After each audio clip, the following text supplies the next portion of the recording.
home. I hope you are all had a good day yesterday with map testing. Today we are starting something new in social studies. Our learning goal for today is to understand the causes and effects of colonization in the New World. What I want you to do today is learn a little bit of context about what colonization was and what the impact was on what's called the New World. How are we going to get there today? Start by watching this video. This video is going to be a little bit longer today because I'm going to give you a mini lecture on the causes of colonization. And as I'm giving you that mini lecture, you are filling in a few very short notes on a worksheet, which I will send you to in just a minute. That's part one, called the causes of colonization. And then you're going to be completing part two on your own, the effects of colonization, by reading and filling in the graphic organizer. So let's get started today. First thing you need to do, to the right on the screen, you'll notice that there is a document there. I need you to go to Schoology, and in today's folder below this video, there's an assignment called The Causes and Effects of Colonization. Click on that and open up the assignment, and within the assignment itself, there's a PDF. I need you to throw that PDF into Notability because that's what you'll be working on today. So you're going to pause the video and go and do that, and then come back to the video. All right, so using your now queued up set of guided notes, we're going to learn about the causes of colonization. So first things first, why would people leave Europe? We've already talked a little bit about this. I've mentioned to you the boiling pot theory, but I wanted to expand on that today with a few fun visuals from the Middle Ages, the Dark Ages. It is getting close to Halloween time, and so I wanted to start with this as a sort of a contextual point to understand why people might risk everything to get on a boat for months at a time and go to a place they've never been to before. So let's paint a picture here. First things first, the era of the Dark Ages was characterized by a very strict social system called the feudal pyramid. We learned about that a few weeks ago. Remember the serfs, the knights, the lords, the vassals, and the king? Now, the feudal pyramid was known for not only being really strict in its social structure, but also for fighting. Fight, feud, feudalism, fight. We get it. So people living during the Dark Ages became accustomed to almost constant warfare. Awesome. Love it. In addition, the Dark Ages was when the bubonic plague hit.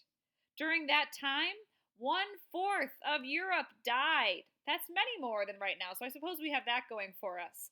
The picture here is a picture from Spain. It's a drawing, a cartoon, that characterizes something called the Danse Macabre, because people in history, and maybe even we can relate to this today, often make fun of very tragic events when they don't know what else to do with themselves. Have you ever noticed, for example, that you laugh at people when they fall? You probably shouldn't, but you do. That's something that our brain does. So this is a drawing of the Danse Macabre, which means the dance of death. Every year, around the time of Halloween now, actually, there used to be people that would dress up in skeletons and other attire and walk down the streets of Spain doing the Danse Macabre, the dance of death. And they would literally mimic how people died during the bubonic plague because they thought it was funny. So they would walk all over the place and act as if they were sort of disoriented, and then they would fall on the ground and pretend to die. That's humor for you in the Dark Ages. Now, as I said before, the majority of people living during this era were not kings and queens. They were not even lords. They were serfs. They were people who not only lived on a manor their entire lives, they never left. They never learned how to read or write. Their kids would be serfs. Their kids' kids would be serfs, and so on and so forth. And then finally, we had an issue with religion. At the time, religion really was the governing force. The Catholic Church was the most powerful institution the world knew, and oftentimes the Catholic Church was even more powerful than the king. Until this guy came around, I guess. This is King Henry VIII. King Henry VIII was the King of England, and when he was the King of England, he had 6 different wives. That's really what he's known for, and probably for being a little bit overweight and really not too successful of a king. Now, King Henry VIII was a part of the Tudor dynasty, and he had so many wives, but that was something that was really against the Catholic Church. He married his first wife, Catherine of Aragon. That was an arranged marriage. She was a princess from Spain. And when they got married, they were supposed to be happily ever after, but unfortunately, Catherine of Aragon was not having any male sons. And so Henry VIII became very frustrated by this because he didn't have an heir to carry on his family name. And so he decided to petition the Catholic Church and ask if he could get a divorce because that was something that was very against, and still is to this day, really, Catholic practices. The Catholic Church and the Pope said, absolutely not, sir. You will not get a divorce. And instead, they sent him back home. And so what did he do in response? He created his own church, the Anglican Church, the Church of England. And he married someone new named Anne Boleyn. And then he married someone new after that, and someone new after that, and someone new after that, and someone new after that. Again, 6 wives. So I want you to imagine what that impact that had on just the average people. If their king was so easily able to basically discount the beliefs of the church and then flip and create his own church and then eventually make it illegal to practice any other religion but his Anglican church faith, people started to lose faith in the church. And thinking about what else is on the screen, there were other reasons why they were maybe losing faith in the church and in faith in general. Now, last but not least, there was very little education happening at the time. In fact, during the Dark Ages or the Middle Ages, it's known as that, not because it was particularly dark or the weather was particularly dark, but because there was very little reading and writing. And historians have found more and more as time has gone on. However, it's known as the Dark Ages because we don't have much. And that's largely because the only people who were empowered with the ability to read and write were the clergy, people who worked for the church, because their job every Sunday was to get up on the pulpit and read the Bible. Now, the problem with that is that means that the clergy were the only ones who were empowered by knowledge, and through knowledge is really power, right? But the serfs, the people to the left, which were 75% of the population, never learned how to read or write. So I want you to think to yourself, out of these 5 things here, what might push you out of Europe? This led directly into the Age of Exploration, which happens, by the way, around the exact same time as the Enlightenment. It's one of those things that makes the pot boil. This is an era from the 15th to the 17th century during which European ships traveled around the world in search of new land, new territory, new opportunity, and they were often funded by the kings and queens of different European empires at the time. And they had 3 main motivations for going. I call them the 3 G's. So in your notes, this is what you are going to jot down. The first G was gold. So write down the word gold. Not literal gold, but gold in resources. This was the money Europeans hoped to make from resources and opportunities in the new territory. Did they think there was gold? Sure. But in reality, they found something sometimes more profitable, which was natural resources. Europe did not have all that many natural resources, and so finding the wealth of natural resources in the New World was especially profitable. The second G is God. Colonists wanted religious freedom from persecution in Europe. Remember Henry VIII? He wasn't the only sort of religious conflict going on. There were conflicts in Germany and different types of religion and Christianity sort of popping up all over the place, but they were not allowed to practice whatever faith they wanted in Europe, so they had to escape and go across the world to be able to practice their own religion. Not to mention, they wanted to convert the natives to Christianity. That was another big push. And the third G is glory. Bragging rights for the kings and queens and notoriety for explorers especially. There was a bit of a competition going on between the different monarchs of Europe about who could establish the most colonies throughout the world. Now, with that, it leads us to the exploration of Christopher Columbus. We will be celebrating Columbus Day. I guess celebrating is a strong word. Next Monday. You guys do not have school, but us teachers are going to be here learning how to be better teachers. Now, when I was a kid, I was taught the poem that he sailed the ocean blue in 1492, but in fact, Christopher Columbus did not discover America. Instead, he landed in Haiti/Dominican Republic and then eventually traveled to Cuba. He decided to create a trading post in that area and called it Hispaniola, or Little Spain, because that is who funded his journey. He himself was not Spanish, but that is who paid for his trip. And this was previously occupied by a group of Native Americans known as the Taino Indians. So when we think about his journey, when people say he discovered America, they are geographically incorrect. He did not even reach mainland America ever. Now, his Hispaniola did stretch across a lot of this territory. If you think about his different journeys here, you can pause and look at this map if you'd like to. He did definitely stop here. It's Hispaniola, modern day Haiti, Dominican Republic here. And then over here going to Cuba and then back again. And then he comes back and forth and back and forth and back and forth. And on Thursday and Friday, you're going to hear from Mr. Lawrence to learn a whole lot more about Christopher Columbus. But he really is somebody who gained notoriety during this era and spread the word about the New World.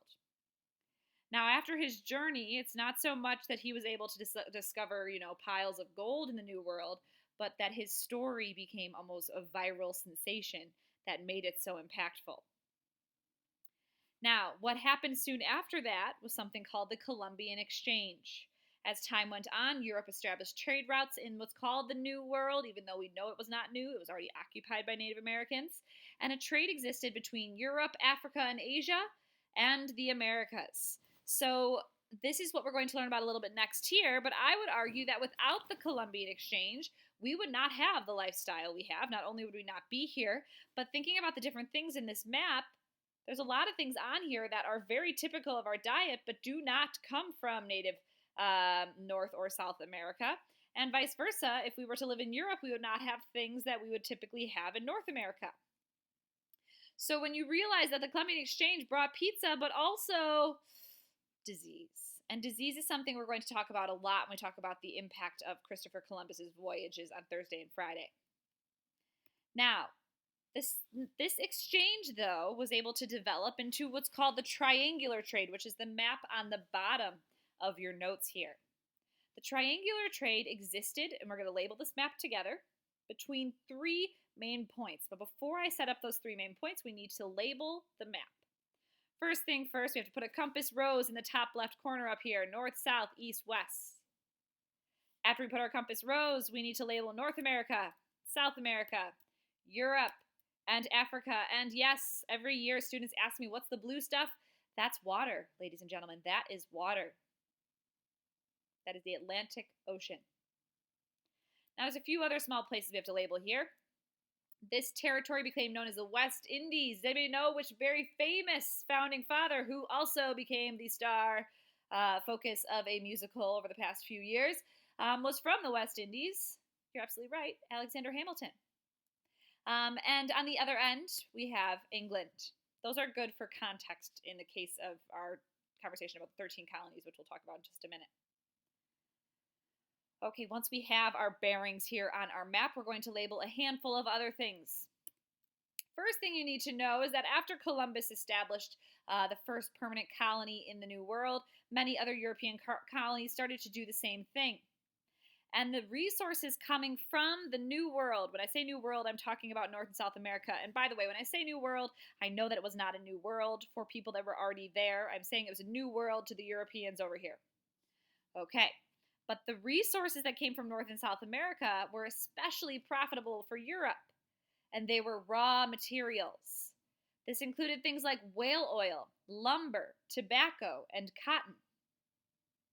Those are raw materials, things you can pull from the ground. I guess whale oil needs a little bit of refining, but especially up north, whale oil was something that was very expensive because it helped light our lanterns before electricity. Then those goods would be put into the economy of England and turned into what are called finished products, and draw a red line. And on the way back, they would send back items to the colonies, including things like teas, spices, furniture, cloth, tools. So thinking here, for example, lumber, the raw material, could be turned into furniture. Cotton could be turned into cloth. These are raw materials on the green line. The red line is finished goods. Okay. From there, some other raw materials that were sent down to the West Indies, which became a very important trading port, included, some of these things like whale oil, lumber, tobacco, and cotton. And the West Indies would send back a very profitable good that the Pirates of the Caribbean loved. Rum. Jack Sparrow loved his rum, right? Why is the rum always gone, he said. Rum was made from sugar cane, and the colonists loved rum because the alcohol in Europe was really not good. Rum was sweet, delicious, exotic. And rum made the colonists kind of crazy. So rum became sort of a type of currency during that time as well. Okay, so we have this two sort of point trade here right now, but there's one big portion of the trade that we have not yet talked about. Europe decided to make this not just a two-way trade, but a three-way trade. They realized that a territory just south of Europe, a continent much larger than Europe, Africa, had resources as well. And so they looped them in as the economists they were. And they decided to send down something that they knew the African continent did not have at this time, which was iron products, including things like guns. And then Africa, in exchange for guns, sent slaves and gold to the New World. So where did that gold actually end up coming from? Africa, because Africa, having its 54 countries, is the most resource-rich continent on the globe, meaning that per capita, they have more natural resources than any other continent. That includes North America, South America, Europe, you name it. However, they, to this day, have the least resource wealth, meaning that they do not have the actual money from the resources that are there. And that has to do with the legacy of colonization, which we'll talk more about and you'll learn a ton more about next year in 8th grade. Now, thinking about this triangular trade here, you start to realize why it's called the triangular trade. It looks like a triangle. It's interesting to note that Europe and Africa and the European leaders and the African tribal leaders at the time did have an actual agreement going. Slavery did not come out of nowhere. The European leaders did not go into Africa, take people, throw them on boats, and then cross the Atlantic Ocean. Instead, they tapped into pre-existing systems of slavery that were already there. Tomorrow in class, we're really going to talk about what happened during this trade, because almost as soon as we established colonies in the New World, and specifically we established the first colony here in Jamestown, Virginia, that's the second that slavery started, because we realized in order to get these raw materials up here on this green line, we needed labor. And not all Europeans were willing to leave Europe and go and work in the New World. And where was that labor going to come from? It was going to come from the slave populations of Africa. So we'll talk more about this really complex issue. And I need you to understand, too, that we're going to draw one more line here from the 13 colonies back to Africa. These raw materials are being traded across all three parts of this here. And also rum was being sent to Africa in the same way that rum sort of made the colonists crazy. Rum was sent to the African kingdom as well. This, though, was a huge fusion of societies that the world had not seen, and the impact even is still felt today, obviously, but this was a really big global shift. And it all started with economy. It all started with trade. Okay, so with that, you have your notes for today on the causes of colonization. The next step is to complete the effects of colonization, which looks like this. In order to learn about the effects of colonization, you are going to read Part 2, Effects of Colonization. As you're reading here, it's broken up into sections. There's even some pictures. You're going to read each section, and then you are going to complete the graphic organizer, and it is a cause and effect graphic organizer. The causes will list a specific cause. The eastern part of North America didn't have gold and silver like South America. So then in the reading, you're going to find the effect. So here it says, wealthy individuals looking to make a profit sponsored the first settlements in North America. They formed companies that outfitted explorers and settlers to go strike it rich in the new land. They quickly discovered the eastern part of North America didn't have gold and silver like South America did. So there's that cause. But the continent made up for it in other natural resources. Rich farmland supported cash crops like tobacco. Endless forests provided timber for shipbuilding, and the woodland was rich in furs for trade back in Europe. So there you have the effect. So this is what would go in the effect box on the right. I just gave you the answer to one. I hope you were listening. Once you're done with the effects, you're going to submit it. Okay, please email me if you have any questions. I hope you learned something, or maybe it was a review for you. We'll talk more tomorrow about the effects over here, and we'll go over it together. Have a good rest of your day, guys.